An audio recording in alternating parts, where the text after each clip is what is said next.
Do you suddenly feel called this weekend to stay committed to the callings of your heart? That is because we have a grand water trine happening in, therefore, all three water signs between Mars, Vesta, and Mercury/Saturn. So in this video, I want to give a quick overview into how this grand water trine is affecting us and how to utilize this to your benefit to manifest the callings of your heart.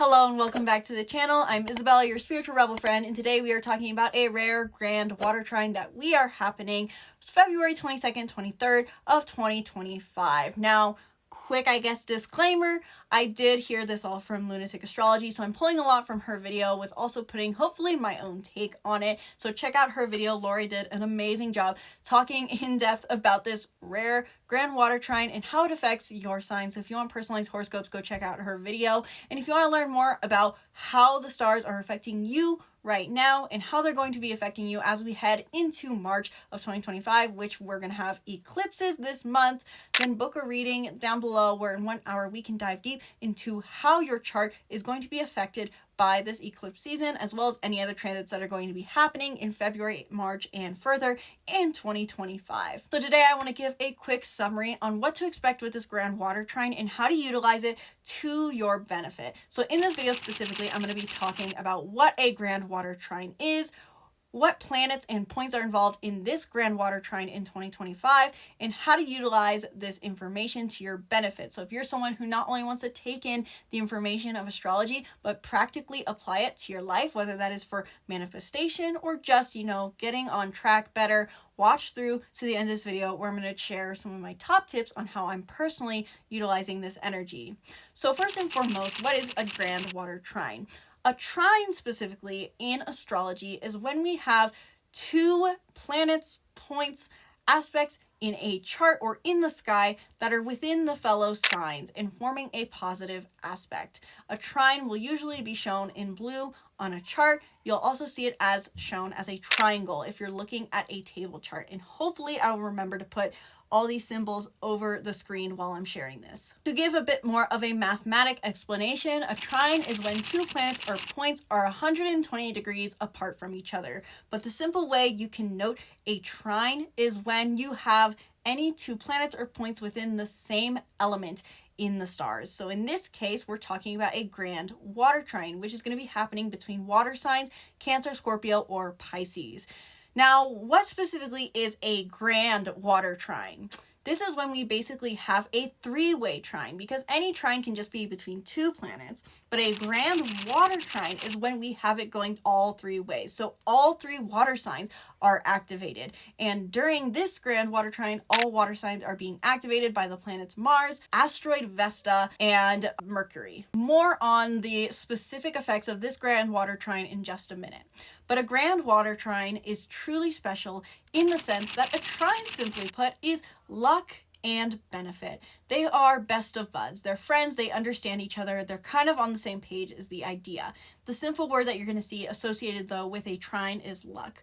And so when we have a grand water trine, we have three-way luck going around to form a complete circle, a unified field, as I see it, around a specific theme, because we can have grand trines between any element. We could have a grand earth trine, grand fire trine, grand air trine. With a grand water trine specifically, my interpretation of this is our emotions and the calling of our hearts are truly highlighted. And depending, of course, on the house in which this grand water trine is happening for you is where the callings of your heart could be activated. This could be in your home life, in your career. This could be in your purpose. This could be with your friends.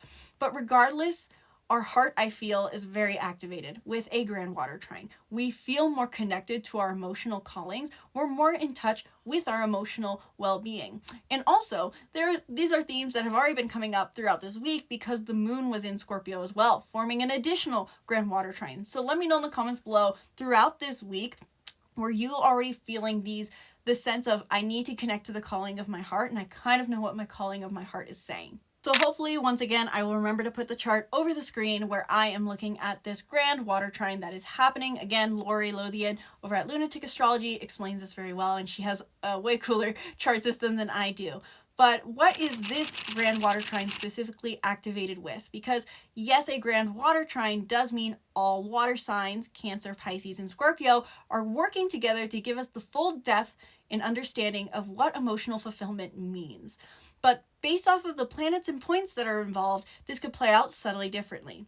So first and foremost, we have, as so to say, one of the anchors for this grand water trine is Mars retrograde in Cancer. Mars has been retrograde in Cancer, as far as I remember, since January 6th of 2025. It was retrograde since December 6th in Leo, but hasn't been retrograde in Cancer since it's only been in retrograde in Cancer since January 6th. And with that, we are reflecting on the emotional fulfillment our actions bring us. I already did a video covering what Mars retrograde in Cancer means, but with it being activated in this grand water trine, it means we've been reflecting and slowing down how much we act on our emotions. We've been trying to control our actions, take less action, and focus on prioritizing the actions that fulfill our heart the most. I hate it when that air turns on because it really makes a sound on this video and I'm already cold. Now, what else do we have involved in this grand water trine? In Scorpio, we have Vesta. And to my understanding, which may be subtly incorrect because I have not done deep research on Vesta, but Vesta is the asteroid/point of devotion. It really represents this sense of almost committed love. However, committed love is more so a Juno theme, which I talked about in a previous love horoscope. But Vesta represents this emotional calling to remain devoted to something. And so there's this more emotional and sometimes sexual connection or passionate connection to this concept, much more than Juno is. Juno's more about commitment in the sense of a logical agreement. Vesta is much more about an emotional, passionate devotion in my personal interpretation. And when we think of the word devotion, we really do think of this emotional calling. And with Vesta being in Scorpio, this really emphasizes that theme because Scorpio is already a very deep, intense, intimate, and sexual archetype in many ways. And so with Vesta, the asteroid of devotion and purpose being here, it really makes us called to be devoted and dedicated to the callings of our heart and to be devoted to doing things that are connecting us to more depth of human experience. With Vesta being in Scorpio, a part of this trine, and specifically trining Mars, this means that we've recently been asking ourselves, how have I been acting in alignment with my heart? And how can I do more that is in alignment with my heart without having to actually do more overall? What are my priorities to stay in alignment with my heart, and how can I remain devoted in my actions and devoted towards living a deep human experience? How can I stay true to my emotional calling of my heart and my passions? So our actions and the desire to act in alignment with our heart and our desire to be devoted to living a deep human existence, whether that is more on our sexual life, our intimate relationship life, or life in general, is working together. But there is one more planet, or really two, that are playing an aspect on this grand water trine, therefore making it a grand water trine, and that is, we gotta tie in Pisces. We currently have Mercury and Saturn conjunct in Pisces, and so Saturn is kind of sort of playing a side role. It's technically not, I believe, the direct grand water trine that it's happening with. Technically, Mercury completes this grand water trine, but Mercury is gaining a lot of help from Saturn. And so with Mercury being in Pisces, this calls us to communicate in more compassionate, empathetic ways in alignment with our highest growth. I recently also did a video talking about Mercury in Pisces where I talk about how important this is because the North Node is here. And this makes this grand water trine even more important and beneficial for us because the heart alignment that we're feeling is also in alignment with our higher purpose right now, our highest path to growth over this 18-month period.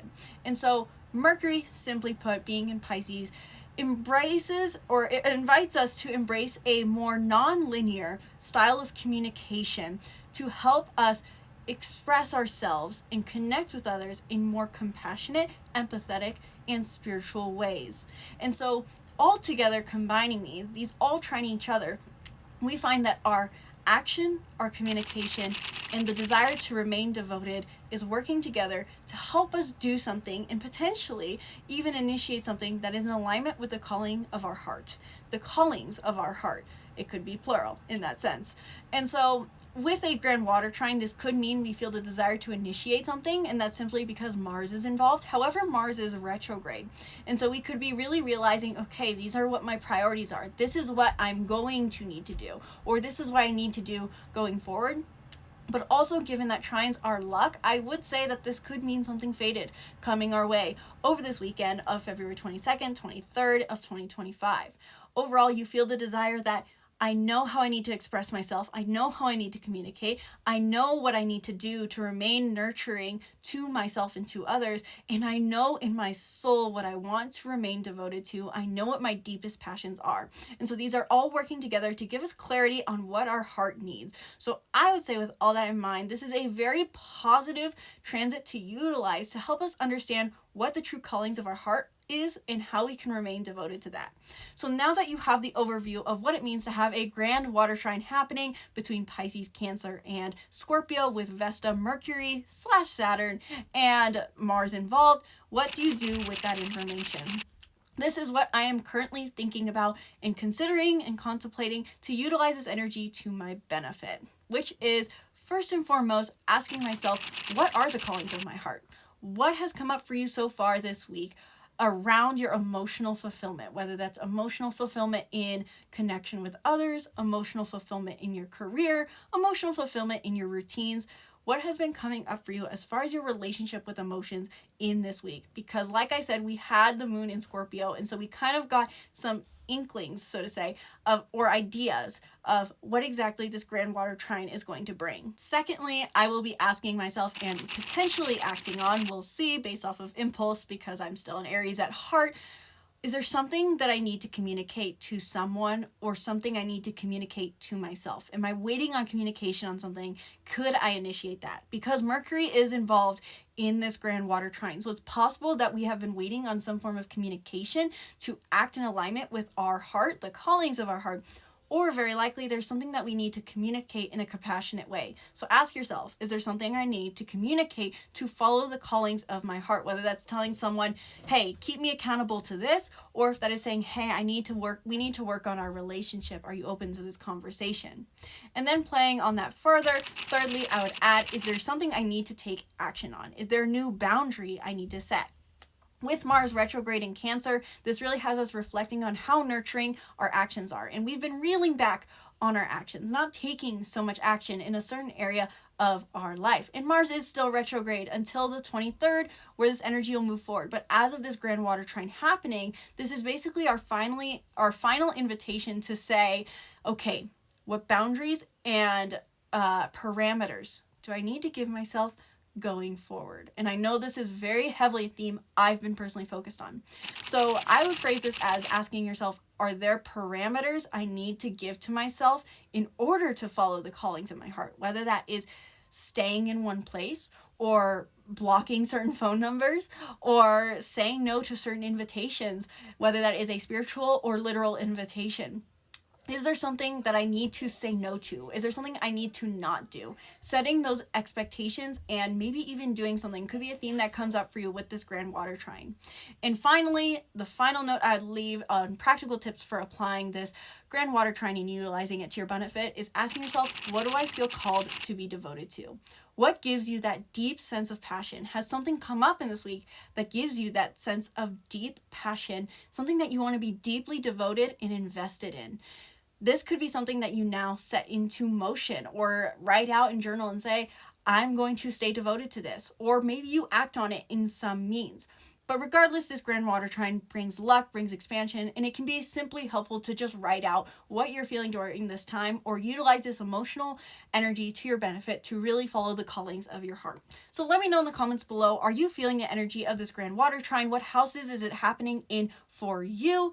And did I miss anything about this grand water trine that you were hoping I covered that I should cover next time? Let me know in the comments below, and I'll be sure to do more research or cover certain themes with trines in future videos. Last quick note about the grand water trine that I did not mention. If you're like me and you use the Placidus system, you're going to want to know what degree this grand water trine is happening in.